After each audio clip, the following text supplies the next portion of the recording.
This is cool. There, we've said it today. We're going to talk about the Porsche 718. Not the normal one that you know about, the Cayman or the Boxster.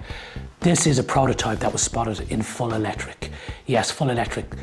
Moving on from the Taycan and the Macan, which is due next year, this will be Porsche's first electric sports car.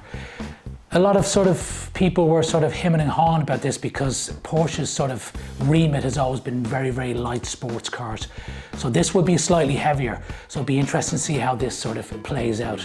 The battery structure will be behind the driver as opposed to on the floor with normal electric vehicles.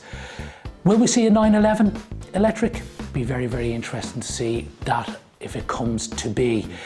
This car will be about 20% more expensive than the standard 718 fossil fuel version car. And we think we will see it in 2024, 2025. And as always, we will let you know if we have any more information. Stay tuned.